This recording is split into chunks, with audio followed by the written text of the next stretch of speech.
बोलने का समय दिया, इसके लिए आपको धन्यवाद। 4 साल का कुशासन, संवेदनहीन सरकार, जंगल राज, जवाबदेहीनता, ये चारों तरफ जिस प्रकार का आलम है, ये प्रदेश की जनता उसे भुगत रही है। मैं समझता हूं कि हमारे पक्ष के लोग जिस प्रकार से सावन का अंधा उसको हरा ही हरा दिखाई देता है, इनको ऐसा लगता है कि बहुत कुछ हमने कर दिया और जब जनता के बीच में जाएंगे ना तो हमारी वाहवाही होगी। परंतु जब अपने अपने क्षेत्र में आप मिनी सीएम है, कौन आपके गले में घंटी बंधे?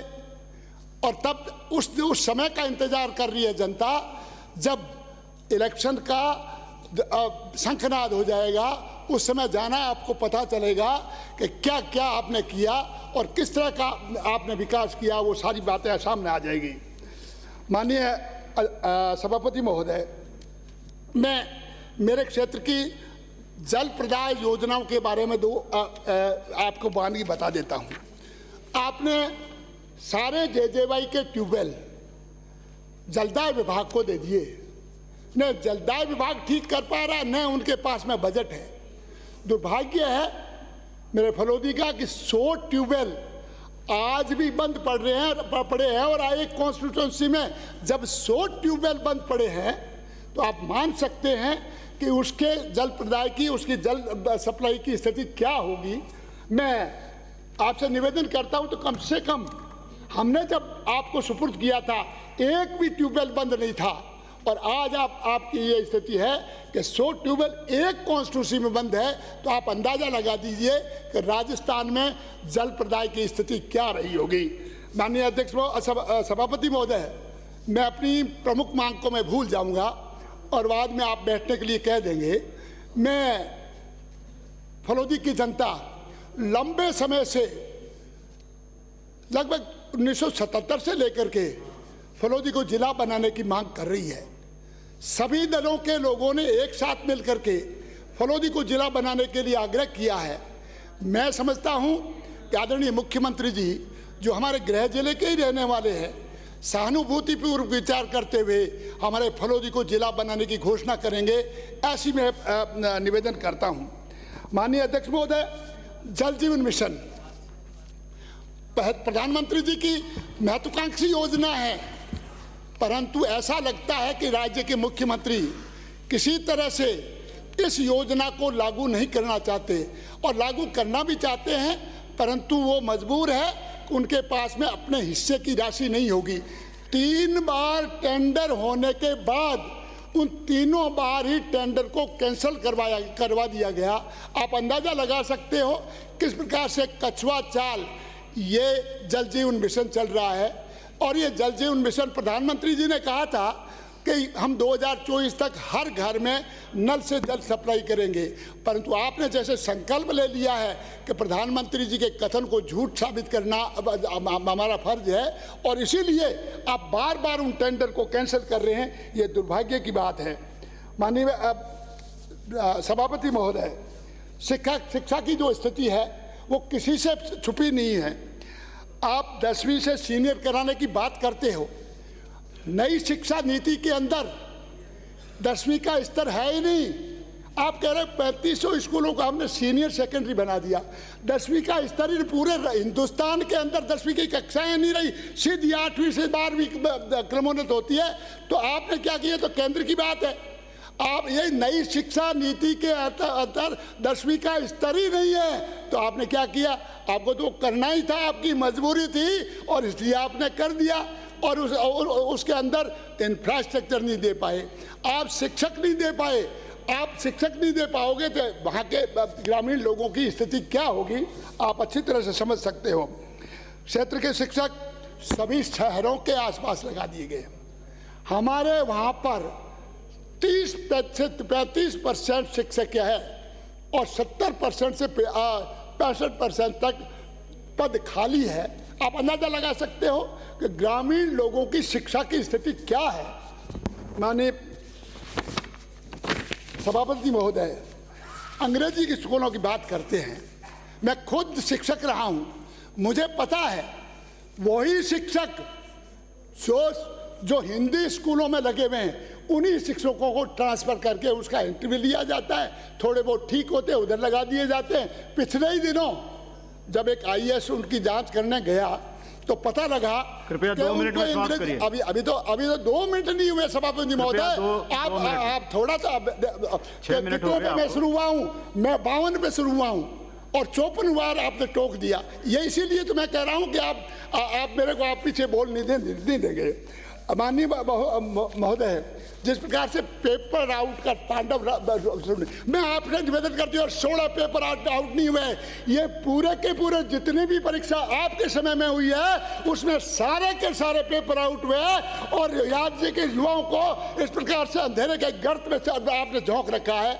आप इस चीज को पता चलेगा जब युवा आक्रोशित होगा और आप जब चुनाव के अंदर जाएंगे तो पता चलेगा कि आपने क्या किया है और इन युवाओं के साथ में कैसा धोखा किया है।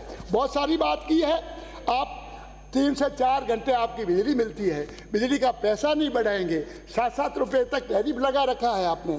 आप मानिए महोदय, ये फलोदी का दुर्भाग्य ही होगा। जो फलोदी जिसमें एशिया का सबसे बड़ा सोलर हब है भड़ला, वहां से लगभग पूरे राज्य को बिजली सप्लाई करता है, वो क्षेत्र बिजली के लिए तरस रहा है और बिजली वहां पर पूरी नहीं मिल रही है। 3 से 4 घंटा बड़ी मुश्किल से मिलकर सप्लाई हो रही है और वो जो घरेलू बिजली है वो तो जब 22 से 24 घंटा मिलती थी, वो आज के दिन सिर्फ और सिर्फ आपके घरेलू कृषि बिजली के साथ में ही मिलती है। महोदय, आप एक डिस्कॉम की स्थिति ये है कि जब वहाँ का जो डिस्कॉम के जो ट्रांसफार्मर आते हैं वो डिफेक्टिव है। टेपू गांव की घटना आपको बताता था, वहाँ आपका दिल है जो दहल जाएगा। हमारे सेना का एक जवान घर पे छुट्टी आया था, बाबूदान सिंह जी का बेटा हेम सिंह जी, और जब डिफेक्टिव ट्रांसफार्मर के कारण उसके अंदर करंट आया, 4 गायें खत्म हो गई और वो जवान खत्म हो गया। आप अंदाजा लगा दीजिए। उस शूरवीर बाप ने ये कहा, जब मैं उनके पास में बांटने गया तो उसने कहा, मेरा बेटा अगर सरहद के ऊपर दुश्मन से लोहा लेते शहीद हो जाता मुझे गम नहीं होता, परंतु डिस्कॉम की इस गलती के कारण, इस डिफेक्टिव ट्रांसफार्मर के कारण मेरे बेटे ने जान दी है। ये मेरे दर्द है। आप अंदाजा लगा दीजिए कि डिस्कॉम किस स्थिति में है।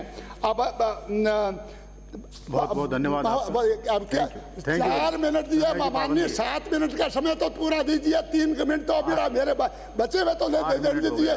माननीय महोदय, आप कैसा जादूगर है?